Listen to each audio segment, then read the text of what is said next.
everyone. Today we are going to study about dielectric constant or relative electrical permittivity.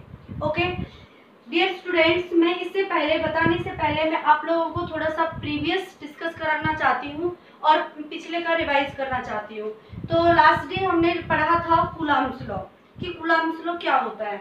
Coulomb's law पढ़ा था हमने कि जो हमारे पास F होती है वो directly proportional to product of two charges होती है and inversely proportional to square of distance between them. Okay, हमने क्या डिस्कस किया था कि 2 पॉइंट चार्जेस लिए थे Q1 और Q2 और उनके बीच में क्या ली थी, डिस्टेंस। ओके, ये चार्जेस हमारे पास कैसे थे, पॉइंट चार्ज थे।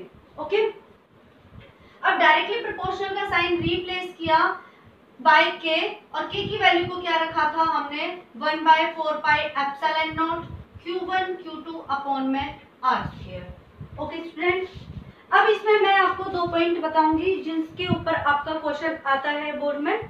ओके, तो यहाँ पर आपके पास आप ये सोच रहे होंगे कि ये चार्ज हमारे पास हमेशा ही हमें पॉजिटिव लेने हैं। नहीं, ऐसा कुछ नहीं है कि हमारे पास जो चार्जेस होते हैं वो चार्जेस आपके कैसे भी हो सकते हैं। ये आपका पॉजिटिव हो सकता है, ये आपका नेगेटिव भी हो सकता है। ओके, या फिर ये आपका नेगेटिव हो सकता है, ये आपका पॉजिटिव हो सकता है। ओके, नाउ अब ये यहाँ पर आपके पास जो चार्जेस आपके पास Q1 Q2 ग्रेटर क्या होगा, 0 होगा। तो फोर्स का जो नेचर होगा वो फोर्स का नेचर आपका रिपल्सिव होगा। ओके, जब Q1 Q2 आपका लेस देन 0 होगा तो फोर्स का नेचर क्या होगा, हमारे पास अट्रैक्टिव होगा। क्या होगा, अट्रैक्टिव होगा। ओके डियर स्टूडेंट्स, नेक्स्ट है हमारे पास डाइलेक्ट्रिक कांस्टेंट। ये इसलिए डिस्कस किया था क्योंकि इसी फॉर्मूले पर ही हमारे पास ये टॉपिक है, डाइलेक्ट्रिक कांस्टेंट या फिर relative electrical permittivity. Relative permittivity, electrical permittivity को हम इसको रिप्रेजेंट करते हैं एप्सिलॉन R से या फिर हम इसको रिप्रेजेंट करते हैं कैपिटल K से। ओके, अब यहाँ पर हमने क्या किया, जो ये चार्जेस थे, जो ये हमने चार्जेस कंसीडर किए थे Q1 और Q2, इन चार्जेस को पहले हमने फर्स्टली कहाँ रखा है, एयर या फिर वैक्यूम में रखा है। तो हमारे पास जो फोर्स है, फोर्स का फॉर्मूला क्या होता है, F is equal to 1/4 pi epsilon not 1/4 pi epsilon not Q1 Q2 upon में R स्क्वायर। ओके, तो जब हमने इसको एयर और वैक्यूम में रखा है तो मैंने यहाँ पर फोर्स को F नॉट लिया है। यहाँ पे क्या लिया था, F लिया था। तो यहाँ पर हमने F नॉट लिया है क्योंकि हम यहाँ पर जो एयर में जो फोर्स है उसको रिप्रेजेंट कर रहे हैं। ये हमारी चॉइस होती है कि हम उसको किससे रिप्रेजेंट करें। ओके, तो जब हमने इसको इन दोनों चार्जेस को रखा एयर के अंदर तो फोर्स हमारे पास क्या आई, F not is equal to 1/4 pi epsilon not Q1 Q2 upon में R square.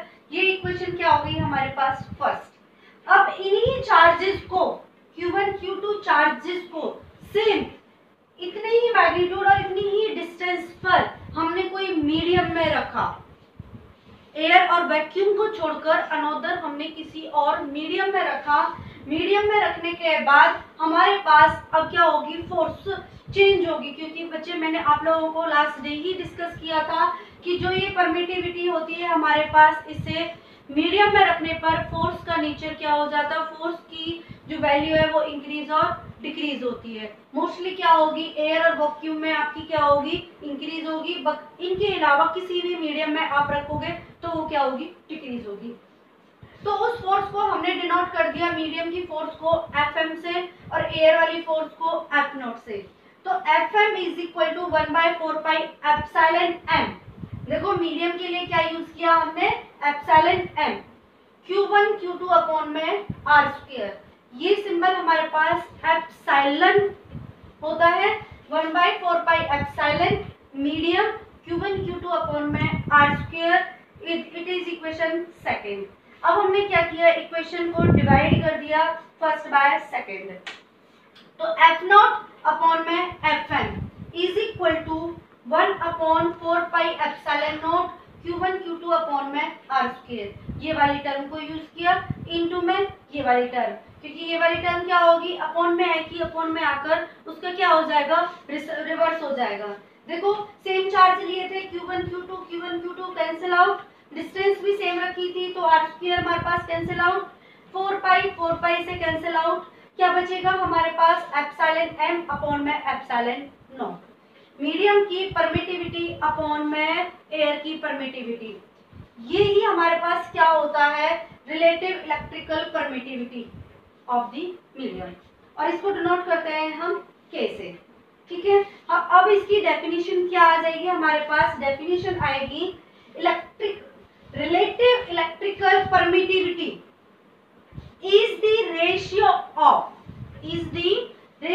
of absolute electrical permittivity of the medium, absolute electrical permittivity of the medium upon में मीन्स रेशियो बोल दिया पहले, तो फिर क्या होगा, to the absolute electrical permittivity of the free space is called dielectric constant, is called dielectric constant। Okay, now इसके बाद हमारे पास नेक्स्ट टॉपिक है Coulomb's law in vector form.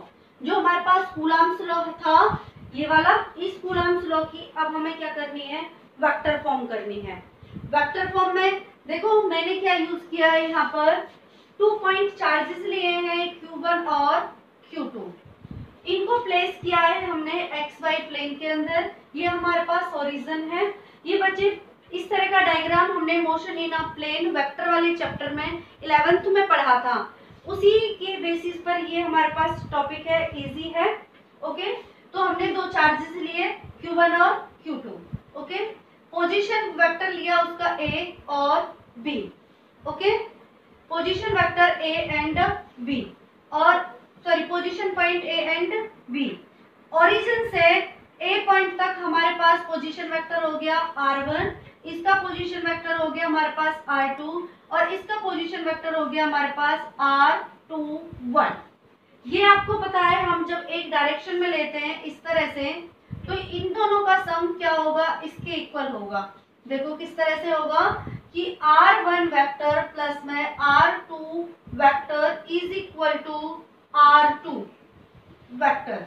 Okay, तो हमें क्या चाहिए, ये वैल्यू चाहिए, तो R21 is equal to R2 minus R1, R2 minus R1। देखो मैंने यहाँ पे इसको डायरेक्ट लिख दिया था, ठीक है, तो हमने ये इस तरह से निकाला है, और ये वैल्यू हमारे पास क्या होती है, डिस्प्लेसमेंट वेक्टर होता है या पोजीशन वेक्टर होता है, डिस्प्लेसमेंट पोजीशन वेक्टर। ये 11th में पढ़ा था, 11th की टर्म के अकॉर्डिंग है ये हमारे पास। ओके, यहाँ हमें क्या लेना है, ये वेक्टर है हमारे पास, वेक्टर के बाद क्या हो गया हमारे पास, मोड में लेना है, और मोड में हम इसको इस तरह से लिख सकते हैं, mod R21 is equal to R is equal to R2 minus R1। Okay, तो R21 इज इक्वल टू, ये हमारे पास क्या है, यूनिट वेक्टर। देखो एक कैप निकाला था हमने 11th क्लास में, ए कैप किसके इक्वल होता है, ए वेक्टर अपॉन में मॉड ऑफ ए। उसी तरह से लिया है, देखो R21 vector unit vector is equal to R21 vector upon में R वेक्टर, R मॉड ले लेंगे, वेक्टर लगाकर इस तरह से लिख सकते हैं इसको। इनकी वैल्यू हमारे पास ये है, ये वैल्यू पुट कर दी है यहाँ पर। अब देखो फोर्स, हमने यहाँ पर जो हमारे पास ये चार्ज था Q1 पर पॉजिटिव चार्ज, तो फोर्स किधर लगेगी इसकी, कौन फोर्स लगाएगा, 1 पर फोर्स कौन लगेगा, 2, तो हम इसको कैसे लिखेंगे, फोर्स ऑन 1 ड्यू टू 2। अब इस 2 फोर्स पर Q2 चार्ज पर कौन फोर्स लगाएगा, Q1 चार्ज लगाएगा। जब Q1 चार्ज Q2 पर फोर्स लगाएगा तो हम उसको कैसे लिखेंगे, force on 2 due to 1। Okay, तो हमने फोर्स निकाली, force F12 is equal to 1/4 pi epsilon not Q1 Q2 upon में R square and unit vector. ये हमने 11th में पढ़ा था, जो हमारे पास वेक्टर होता है उस वेक्टर के साथ हमारे पास क्या चलता है, यूनिट वेक्टर होता है, और वो यूनिट वेक्टर आपका सेम डायरेक्शन में होता है। ओके, अब हमारे पास निकाला दूसरा force F21 is equal to Q1 Q2 upon में 4 pi epsilon naught r square. देखो बच्चों, मैंने यहाँ पर r स्क्वायर लिया है, कंफ्यूज होने की कोई जरूरत नहीं है, क्योंकि इनके बीच में जो आप डिस्टेंस यूज करोगे r12 या r21 वो ऑलवेज क्या रहेगी आपके पास, इक्वल होगी।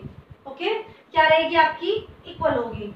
तो अब ये देखो हमने दोनों फॉर्मूलेज यूज कर दिए हैं, लेकिन देखो यहाँ पर यूनिट वेक्टर 21, यहाँ पर यूनिट वेक्टर 12, ये हमें पता होता है कि r यूनिट वेक्टर 12 किसके इक्वल होता है, माइनस r यूनिट वेक्टर 21 के इक्वल होता है।